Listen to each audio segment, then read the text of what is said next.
इन चीज़ों से अगर वो जोड़ना चाह रहा है तो इससे जुड़ने से अच्छा है कि वहाँ से निकल जाए, क्योंकि सर्विस हम सर्विस कर रहे हैं, हम सर्विस में जितना ध्यान दे रहे हैं उतना ध्यान हमें समय नहीं मिल पाता, लेकिन जितना भी समय मिलता है उतने समय में हम अपने घर वालों को, जो भी हमारे बच्चे हों, भाई हो, बहन हो, उनको भी इस बारे में समझा देना चाहिए। और हम जिस जगह हैं यहाँ पे तो हमें बिल्कुल स्वच्छ वातावरण में ही और ऐसे बिल्कुल सतर्कता से रहना है कि इन चीज़ों का साया भी हम लोगों के पास ना आए, क्योंकि न जाने हमें किस समय किस क्षण बिल्कुल अलर्ट मोड पर रहना पड़े। जब हम अलर्ट मोड पर रहने के लिए तैयार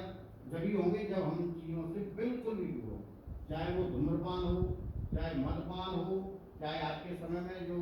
क्वालिटी वाइज गुटखा पाउच चल रहे हैं, शाहरुख खान ऐड कर रहा है, सलमान खान ऐड कर रहा है, आपका अक्षय कुमार, जो बॉलीवुड और जो खिलाड़ी जो है ये जो इन चीज़ों का ऐड कर रहे हैं, ये भी एक गलत चीज़ है, इन पर भी थोड़ा प्रतिबंध लगना चाहिए। इलायची का ऐड कर रहे हैं लेकिन उसके अंदर दुनिया के अनेक अनेक तरह के केमिकल मिला के उन पाउचों को बनाया जा रहा है। उन पाउचों को जब व्यक्ति सेवन करता है, सेवन करने के बाद में वो दीवार पे थूके, कहीं किसी के गार्डन में थूके,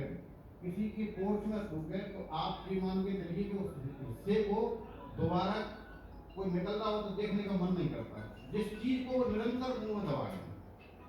व्यक्ति निरंतर मुंह में दबाए, पूजा कर रहा है तो दबाए, कहीं किसी से बात कर रहा है तो भी, तो ऐसे व्यक्तियों को समझाइश भी देना चाहिए। थोड़ा बुरा उन्हें लगता है लेकिन उस बुराई को थोड़ा बहुत अपन झेलें, लेकिन एक बात बताओ कि ये चीजें आपके जीवन के लिए हानिकारक हैं। 40 रुपए का एक पाउच आने लगा है, 1 रुपए के 4 आते थे, 40 का एक आने लगा है, लेकिन व्यक्ति आज भी इस चीज के लिए तत्पर है कि दूध 50 रुपए किलो का नहीं पीना, 40 रुपए पाउच प्लस 40 गुणा 10, 400 रुपए का मुझे पाउच खाना है। और वो 400 रुपए के पाउच खाने के साथ साथ कम से कम नहीं तो आप एक 40 रुपए का पाउच जो खाने वाला हो उसको रूम में बिठा लिए और उससे ये कहिए कि डब्बा रखा है, आप 40 रुपए का पाउच खा रहे हैं, खाइए।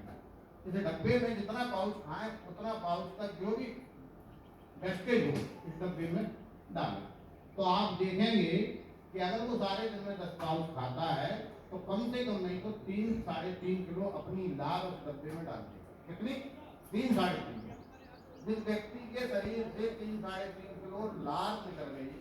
उस लार को बनाने में शरीर की पूरी ऊर्जा लग जाती है। वो जो लार है कोई लार ही हमें ऊर्जा देती है, कोई हमारे भोजन को पाचन करती है, कोई हमें भोजन को डाइजेस्ट करती है, जब जाके हमारी बॉडी के अंदर जो जितना भी अपन खाते हैं उसका सारा अपशेष निकलने के बाद बॉडी के अंदर जो क्वालिटी वाइज मटेरियल रह जाता है, उस मटेरियल के द्वारा हमें बॉडी में ऊर्जा मिलती है, जिससे अपने आप को महसूस होता है कि जो भी हमने खाया